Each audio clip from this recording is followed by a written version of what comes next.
ओम श्री गणेशाय नम नमस्कार बंधुगण आपण मानकु आम यूट्यूब चैनल को बहुत बहुत स्वागत।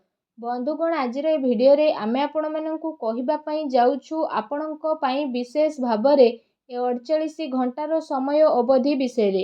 ए 48 घंटार समय आपणको पई किपरि साब्यस्त हेबो ता सहित केउ सब जिनिस रे आपणको फायदा हेबो केउ सब जिनिस रे आपणको सावधानता अवलंबन करबा को पड़िबो आपणकर लव लाइफ किपरि रहिबो क्यारियर किपरि रहिबो बिजनेस आउ व्यापार किपरि रहिबो ता सहित स्वास्थ्यर महत्वपूर्ण इनफॉरमेशन मध्ये आमे आपण माननको वीडियो रे देबु।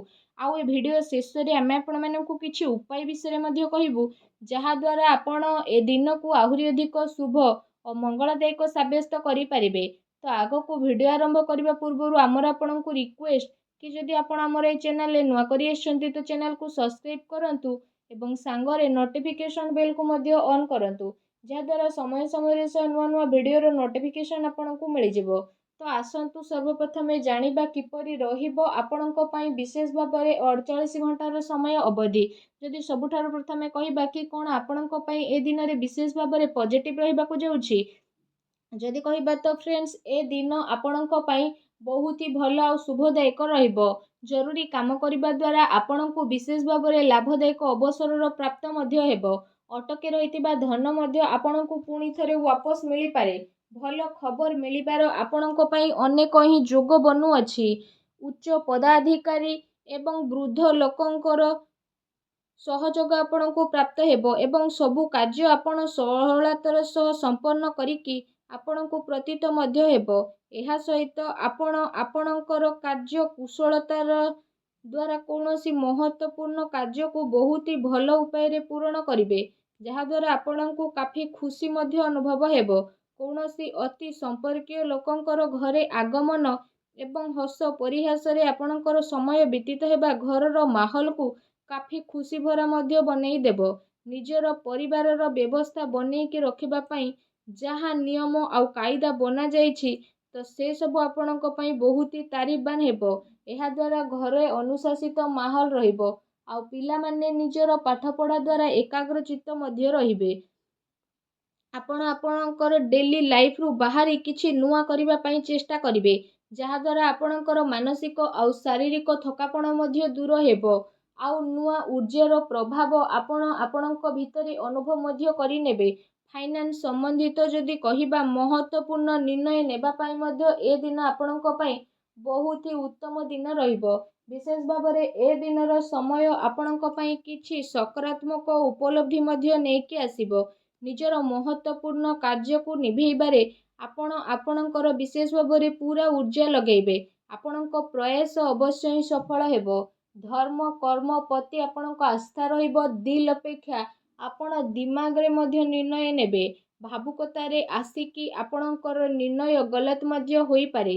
शेयर मार्केट आउ निवेश ए सबु संबंधित कार्य रे आपणक पई लाभदायक परिस्थिति एबे उत्पन्न मध्य हेबो जहा द्वारा आपणक मन बहुत ही प्रसन्न रहिबो। ता सहित आसंतु जानिबा आपणक पई कोन नेगेटिव रहिबो। जदि कहिबा पारिवारिक स्थिति आपणकर चिंतापूर्ण मध्य होई पारे। परिवार रे जणे आउ जनक सह ताळ मेळर अभाव मध्य हेबो।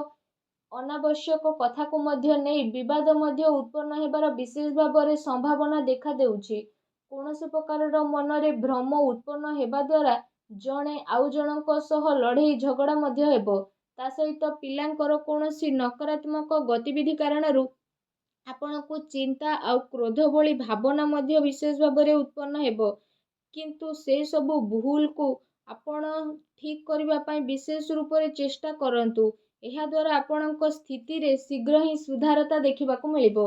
ता सहित आपण काहा उपरे विश्वास करिबा पूर्वरु सबु स्थिति उपरे भल भाबरे विचार विमर्श करि नियंतु। आपणकर भावुकता आउ उदारतार लोक माने फायदा मध्य उठेई पारंती।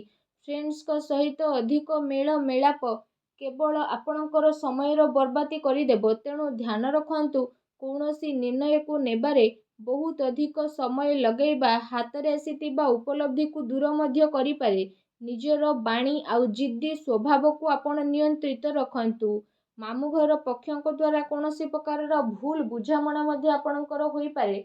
आपणकर प्रतिद्वंदी आपणक विषय रे କିଛି ଭୁଲ ଆଖୁଆ ମଧ୍ୟ ଫେଲେଇ ପାରନ୍ତି, ଯେଉଁ କାରଣ ପାଇଁ ପଡ଼ୋଶୀ ଫ୍ରେଣ୍ଡସ୍ଙ୍କ ସହିତ ଆପଣଙ୍କର ସମ୍ବନ୍ଧ ମଧ୍ୟ ଖରାପ ହେବ। କୌଣସି ବି ପରିସ୍ଥିତିକୁ ଆପଣ ଶାନ୍ତିପୂର୍ଣ୍ଣ ରୂପରେ ବୁଝାନ୍ତୁ। କ୍ରୋଧ କରିବା ସମସ୍ୟାକୁ ଆହୁରି ଅଧିକ ବଢ଼ିଦେବ। ତ ସେଥିପାଇଁ ନିଜର କ୍ରୋଧ ଉପରେ ସଂଯମତା ରଖନ୍ତୁ। ଏହା ସହିତ କୌଣସି ବି କାମ କରିବା ପୂର୍ବରୁ ତା ଉପରେ ଗମ୍ଭୀରତାର ସହ ଭାବି ଚିନ୍ତି କାମ କରିବା ଅତି ଆବଶ୍ୟକତା ରହିଛି। କୌଣସି ବାହାର ବ୍ୟକ୍ତି ଜଳନ ଭାବନାରେ ଆପଣଙ୍କ ଉପରେ ବଦନାମୀ ବା ଆରୋପର ସ୍ଥିତି ମଧ୍ୟ ଉତ୍ପନ୍ନ କରିପାରେ, ତେଣୁ ଆପଣ ସାବଧାନ ରୁହନ୍ତୁ। ଯଦି ଆପଣଙ୍କର ଲଭ୍ ଲାଇଫ୍ ବିଷୟରେ ଆମେ କହିବା, ତ ଏ ଦିନ ଆପଣଙ୍କର ଜୀବନ ସାଥୀ ଆପଣଙ୍କୁ ସବୁ କାର୍ଯ୍ୟରେ ସାହାଯ୍ୟ ସହଯୋଗ ପ୍ରଦାନ କରିବେ ଆଉ ସବୁ କଥା ଆପଣଙ୍କର ଶୁଣିବେ, ଯାହାଦ୍ୱାରା ଆପଣଙ୍କ ସମ୍ପର୍କରେ ସକାରାତ୍ମକ ପରିବର୍ତ୍ତନ ଆସିବ। ଆପଣଙ୍କ ପ୍ରେମ ଜୀବନରେ ଚାଲି ଆସୁଥିବା ସମସ୍ୟା ଏବେ ଆପେ ଆପେ ସମାପ୍ତ ମଧ୍ୟ ହୋଇଯିବ। ଆଉ ଜୀବନ ସାଥୀଙ୍କର ସକାରାତ୍ମକ ସହଯୋଗ ଆପଣଙ୍କୁ ଆତ୍ମବଳ ଆଉ ଆତ୍ମବିଶ୍ୱାସ ପ୍ରଦାନ କରିବ। ଆପୋଷିକ ସମ୍ବନ୍ଧରେ ଆହୁରି ଅଧିକ ଘନିଷ୍ଠତା ଦେଖିବାକୁ ମିଳିବ। ପିଲାଙ୍କର କିଲକାରୀ ସମ୍ବନ୍ଧିତ ସୂଚନା ମିଳିବା କାରଣରୁ ପ୍ରସନ୍ନତାପୂର୍ବକ ଘରେ ବାତାବରଣ ରହିବ ଏବଂ ପ୍ରେମ ସମ୍ବନ୍ଧରେ ଆହୁରି ଅଧିକ ଗମ୍ଭୀରତା ଦେଖିବାକୁ ମିଳିବ। ବୈବାହିକ ସମ୍ବନ୍ଧ ଠିକ୍ ରହିବ ଆଉ ପାରିବାରିକ ମାହୋଲ ଖୁସି ଭରା ରହିବ। କୌଣସି ପୁରୁଣା ମିତ୍ରଙ୍କ ଦ୍ୱାରା ମିଳିବା କାରଣରୁ ଯାତ୍ରା ସୁଖଦପୂର୍ଣ୍ଣ ରହିବ। ତା ସହିତ ଏ ଦିନ ଆପଣଙ୍କ ପ୍ରେମ ଜୀବନ ପାଇଁ ବହୁତ ହି ଭଲ ଦିନ ମଧ୍ୟ ରହିବ। ଏ ଦିନର ଆପଣଙ୍କୁ ଅବଶ୍ୟ ହିଁ ଲାଭ ଉଠାଇବାର ଅଛି। ଆସନ୍ତୁ ଜାଣିବା ଆପଣଙ୍କ ବ୍ୟବସାୟ ଆଉ କ୍ୟାରିୟର କିପରି ରହିବ।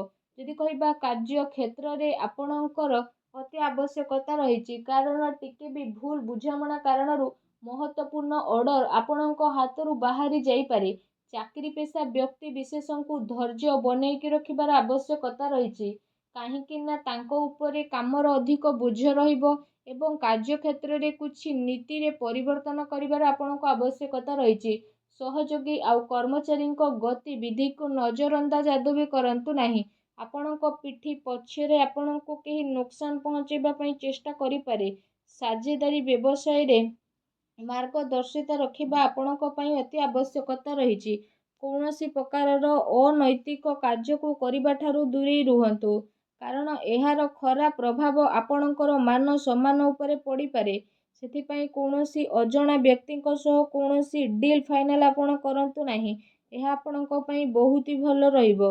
ଏହା ସହିତ କାର୍ଯ୍ୟକ୍ଷେତ୍ରରେ ଚାଲି ଆସୁଥିବା କୌଣସି ପ୍ରକାରର ପ୍ରୋବ୍ଲେମକୁ ଆପଣ ଶାନ୍ତିପୂର୍ଣ୍ଣ ରୂପରେ ସୁଲଝେଇବାର ଅତି ଆବଶ୍ୟକତା ରହିଛି, କାରଣ ଏହା ଦ୍ୱାରା ଆପଣଙ୍କ ଆବଶରେ ଆସି ପରିସ୍ଥିତି ମଧ୍ୟ ବିଗିଡ଼ିପାରେ। ଅଧିକାରୀଙ୍କ ଦ୍ୱାରା ବାତଚିତ କରିବା ସମୟରେ ମାନସିକ ସ୍ଥିତି ଆପଣଙ୍କର ସାମାନ୍ୟ ବନେଇକି ରଖନ୍ତୁ। ଏହା ସହିତ ଏ ଦିନ ମାର୍କେଟିଂ ସମ୍ବନ୍ଧିତ କାର୍ଯ୍ୟ ଆଉ ବାହାର ଗତିବିଧିରେ ଆପଣଙ୍କର ବ୍ୟତୀତ ହେବ। ଚାକିରି ପେଶା ବ୍ୟକ୍ତିଙ୍କୁ ନିଜର ଟାର୍ଗେଟ ପୂରା ହେବା ଦ୍ୱାରା ପ୍ରମୋସନ ମଧ୍ୟ ମିଳିପାରେ, ଯାହାଦ୍ୱାରା ତାଙ୍କ ମନ ବହୁତ ହି ପ୍ରସନ୍ନ ରହିବ। ଆସନ୍ତୁ ଜାଣିବା ଆପଣଙ୍କର ସ୍ୱାସ୍ଥ୍ୟ କିପରି ରହିବ। ଯଦି ବିଶେଷ ଭାବରେ କହିବା, ଆପଣଙ୍କୁ ଏସିଡିଟି, ଗ୍ୟାସ୍ ଭଳି ସମସ୍ୟା ମଧ୍ୟ ଉତ୍ପନ୍ନ ହୋଇପାରେ।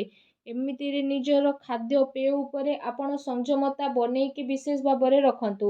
ଏହା ସହିତ ନିଜ ସ୍ୱାସ୍ଥ୍ୟକୁ ଆହୁରି ଅଧିକ ଭଲ ରଖିବା ପାଇଁ ଆପଣ ପ୍ରତ୍ୟେକ ଦିନ ଯୋଗ କରନ୍ତୁ, ବ୍ୟାୟାମ କରନ୍ତୁ, ସୂର୍ଯ୍ୟଙ୍କୁ ଜଳ ଅର୍ପଣ କରନ୍ତୁ। ଦେଖିବେ ସମୟ ଆପଣଙ୍କ ପାଇଁ ବହୁତ ହି ଶୁଭ ଆଉ ମଙ୍ଗଳଦାୟକ ସାବ୍ୟସ୍ତ ହେବ। ଭିଡ଼ିଓ କେମିତି ଲାଗିଲା କମେଣ୍ଟ କରିକି ଜଣାଇବେ। ଚ୍ୟାନେଲରେ ନୂଆ ଆସିଲେ ଚ୍ୟାନେଲକୁ ସବସ୍କ୍ରାଇବ କରିବେ। ଧନ୍ୟବାଦ।